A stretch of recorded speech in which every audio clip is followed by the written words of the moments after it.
Now today's lesson is going to be a bit of an extension to what we looked at in the last lesson. As we know, the focus of the previous lesson was arrays. More specifically, it was about how we can use arrays to reference a collection or a playlist of audio clips of a certain sound within our script, to then randomly switch between them and play them. Well, in this lesson, we're going to be building on that premise by looking at how we might prevent audio clips from repeating themselves. We're also going to be introducing ourselves to the concept of loops for the first time to see how they might benefit us. Make sense? Great, then let's get started. Okay, so once again, I'd like you to start by making your way to the tank shooting script, which I'm hoping you know how to find by now. Now, before we talk about the specifics of today's lesson, let's quickly remind ourselves of what lines of code we wrote inside of this script during the last lesson. The goal was to tell our script to switch between clips of the tank firing its cannon randomly each time it was told to fire. So first off, we created an array of the audio clips type called clips. We then filled this array with a total of 5 references to different audio clips, all of which were different versions of the tank firing its cannon. We then edited the fire function, as in the first lesson of this module, we learnt that this function would be called by our script whenever it detected that a player had told their tank to fire. Inside, we created a new variable called newIndex, which we randomly assigned a value to between 0 and the length of our array. We then used the play one-shot function to tell one of the audio clips inside of our array to play, depending on whichever value was randomly given to the newIndex variable. That audio clip was then played by the audio source attached to the complete tank prefab that this script is attached to, which we reference inside of our source variable in the first lesson of this module. Now, keeping all of that in mind, I'd like to quickly demonstrate once again how this sounds and behaves inside the game, whilst you remain inside of your script in order to give you some context as to what we'll be doing. Okay, so as you can see, I'm back inside of the tanks game. Now, I'm going to fire a few shells, and as I do, you'll notice that my Unity console will be displaying the random audio clips that our script is choosing to play. And I'll stop right there. You may or may not have noticed, but those last 2 shots were actually the same audio clip.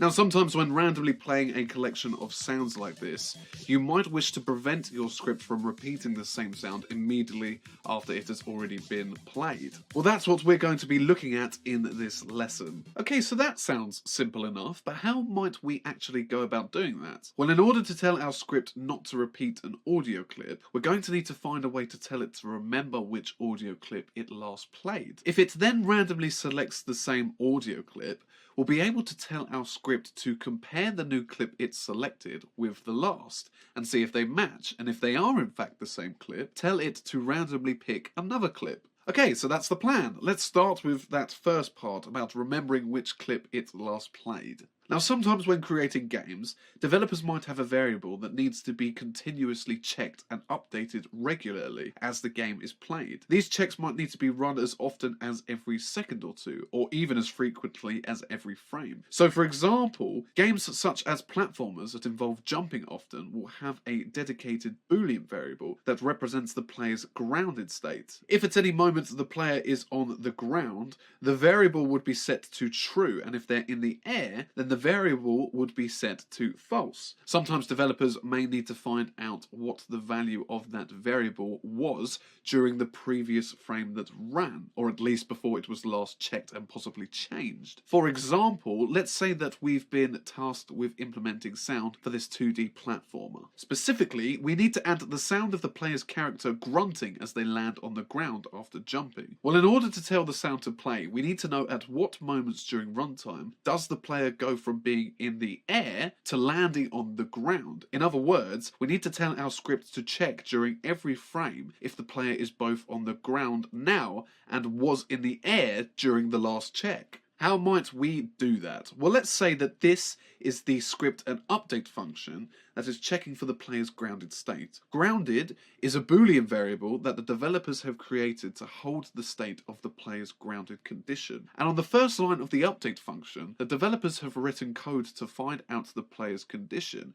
and then set the value of the grounded Boolean accordingly. Well, what we can do is create a duplicate variable of grounded and call it wasGrounded. We can then tell our function to set the value of this duplicate variable to match the value of our original variable, but specifically do it after the original has been used for everything else it is needed for. This makes it the very last thing the function does before each frame ends and the following frame begins. We could then tell our function to use the duplicate variable before it is set and updated. By doing this, the duplicate variable's value will be whatever our main variable's value was during the previous frame, because it hasn't yet been updated for the current frame. Now, to help you understand this idea further, let's pretend that our game is running, but we've paused it on a particular frame, and in that frame, our player's character is currently in the air. The first thing that our update function would do on this frame is calculate whether or not the player is on the ground and set the grounded variable accordingly. So let's say that after making its checks, it finds out that the player is in the air, so grounded is then set to false. Next, it would perform the checks we gave it to see if we can play our sound or not. Now, Boolean variables remember default to false, and our wasGrounded variable hasn't been set yet, so currently it's false. This means that currently both variables are false, so our sound is not to play. Finally, the last thing it does is set the wasGrounded variable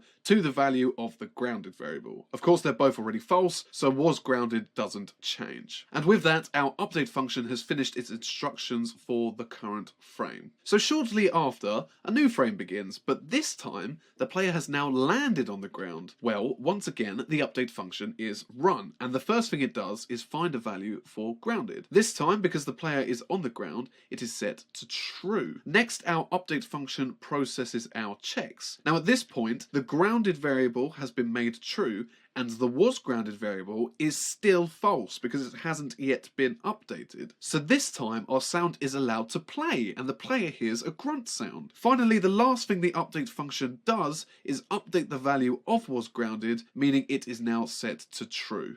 Following this, another new frame runs. This time the update function finds that the player is grounded, setting our variable accordingly. Then it gets to our checks and sees that both grounded and wasGrounded are both true, so our sound is not heard. Now hopefully that helps you understand how you can set the values of a duplicate variable like wasGrounded at the end of your functions. By doing this, the value is kept by your script for the frame or check that follows, giving you a way of checking what your original variable was during the last check. Okay, great. So now that we understand this idea of preserving data from a previous check, how can we use this in our script to prevent our tank from repeating the same sound? Well, what we're going to do is create a duplicate variable of our new index variable. Then after we've finished using it each frame that the fire function is called on, we'll store whatever value it holds within the duplicate. We can then compare the value of the duplicate to any new value that the new index variable is given and tell our audio source to play the audio clip that matches that index, only if the two values are not the same. So let's start by creating the duplicate variable at the top of our script. Now let's make it a private integer, call it last index, and initialize it with the value of 0. Let's then scroll back down to our fire function. Okay, so just like we saw in the example, we want to update the value of the last index to match the value of the new index, only after new index is no longer needed. Now we know that we'll only be using both the new and last index variables for playing a sound with our audio source. Because of this, new index and last index will no longer be needed after the source has played an audio clip. And whilst we could update last index at the very bottom of our fire function, updating it after the audio has been played will work just the same. So underneath where we've told our audio to play, we'll set last index to match whatever value new index contains. Okay, great. So now that we can check for the index that was last chosen, let's look at how we can use that to prevent the fire function from playing the same audio clip twice in a row. Now to do this, we'll need to find a way of comparing the newest index that was chosen with the last index. Now we could do this with an if statement. We could write if the value of the new index variable is the same as the last index, then re-randomize the value of new index. And that would look something like this. Now for the most part, this would work. After generating a random index the first time around, our script would check this new value with the last index. If they match, then that means that our script was about to repeat the same clip. So instead of playing the clip straight away, it would regenerate a new index. However, there's still a slight chance that the exact same number could be generated a second time too. Now we can't keep writing the same if statement out over and over again, hoping that the chance of the same index being picked would become so small that the player wouldn't notice any repeats. This is obviously not very practical, so instead, let's introduce ourselves to the concept of loops. Now we know that when it comes to the order in which our functions perform the instructions we give them, they first start from the top of their body and work their way down. But when we include a loop inside a function, we can use it to tell our function to repeat particular instructions multiple times in a single frame before moving on to the next instruction. Now there are many different types of loops, but the one we'll be looking at in this lesson is called a while loop. A while loop is structured and written out in a similar way to an if statement. First you write the word while followed by two brackets. In those brackets you write a condition in the exact same way that you would for an if statement. So the loop will only run whilst the condition in the brackets is met. Hence the name. Finally, underneath the condition, we add two curly brackets. In between these brackets is where we add the instructions that we'd like this loop to run and repeat. Now here is something super important to remember. If the variables that make up the condition of a while loop do not change, our loop would repeat forever and never stop. This means that our script wouldn't be able to move on to the next instruction in the function, which can actually cause Unity to crash. So to avoid this from happening, it's always best to include part of your condition within the body of the while loop and change it somehow. So let's say you have a loop like this, where the condition is simply checking to see if an integer variable is ever less than 10. Well, if it is, then the body will run on repeat until the integer is 10, except it will never become 10, because nowhere inside the body are we changing the value of the integer, causing the body to repeat forever. So in this example, one way we could prevent this from happening is to increment the integer value by 1 each time the body is run. So assuming that the integer was originally set to a value of 0, the instructions would repeat 10 times. Okay, so now that we know what a while loop is, let's introduce our script to one. First, let's remove the if statement we just added. Then let's declare a while loop by writing the word while followed by two condition brackets. Once again, we want to check to see if the new index variable is ever the same as the last index variable. So inside the brackets, we'll compare the two values together. Next, we want to tell our loop what exactly we want it to do repeatedly whilst this condition is true. Well, if the current new index chosen is the same as the last, we want to pick a new random number until a different index is chosen. So underneath the while loop condition, we'll set the value of the new index variable to a random value, just like we did above the while loop.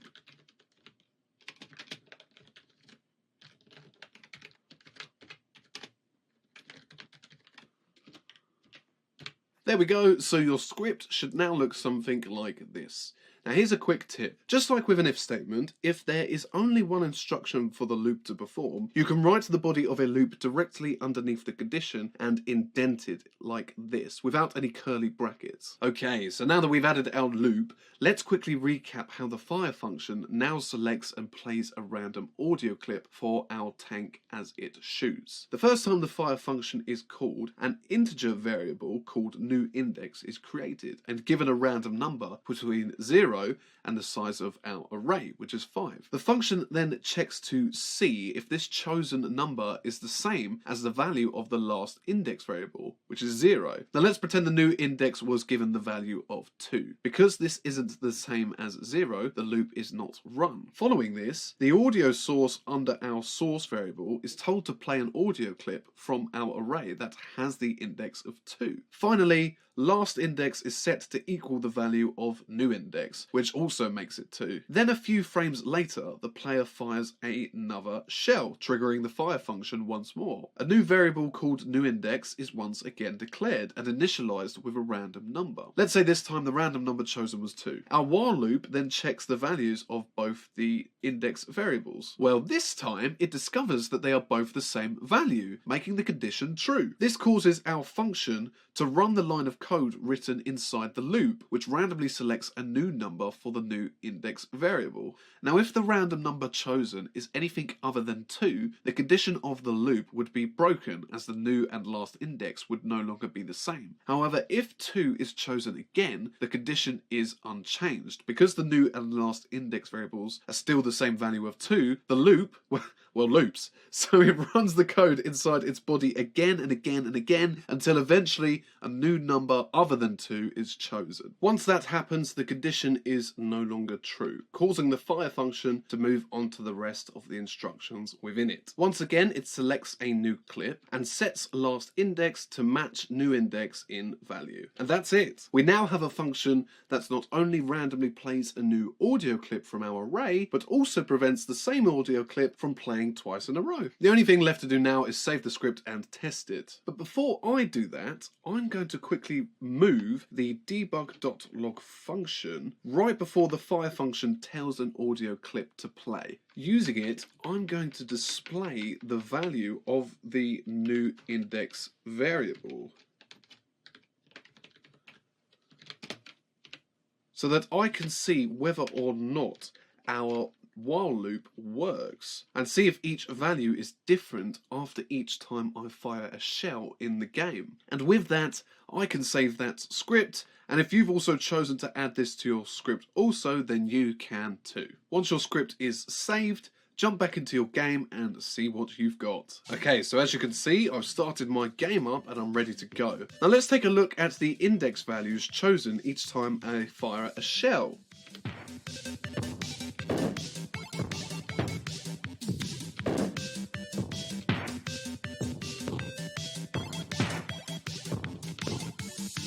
As you can see, no matter how many times I fire, no matter which tank I fire shells with, the index is different every time and never repeats.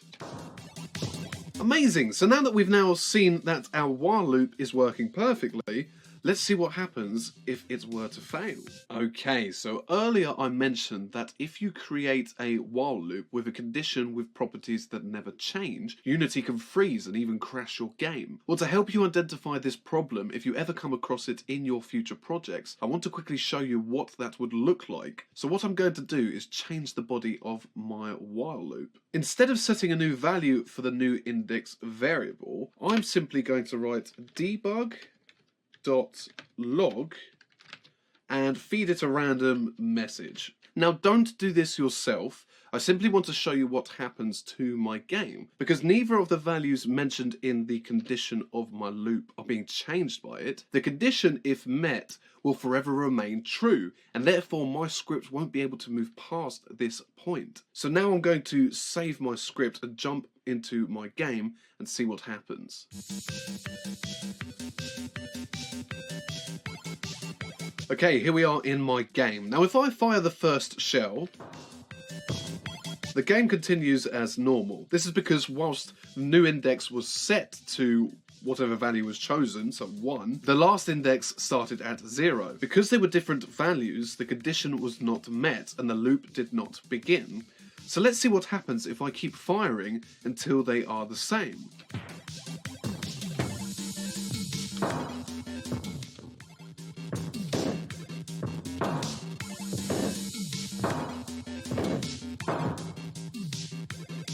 Oh, and there you go. My game is now completely frozen. I can't do anything more in the game. In fact, I can't do anything in Unity except for forcing the application to close. So if you ever notice that whilst testing your game that it completely freezes like this, it may be worth checking any while loops you've created to see if they've been set up correctly. So we know that we can check the value of any of our variables before they were last updated by creating a duplicate variable. This new duplicate can be told to hold the value of our main variable right before the main variable is updated, allowing us to compare the two together. Not only that, but we've also introduced ourselves to our first type of loop. We now know how we can use while loops in our script, as well as how to avoid breaking them and freezing our game with them. The last thing for us to do is give the challenge for Module 3 our best attempt. So once you feel confident with what you've learned about in this lesson, head on over to it.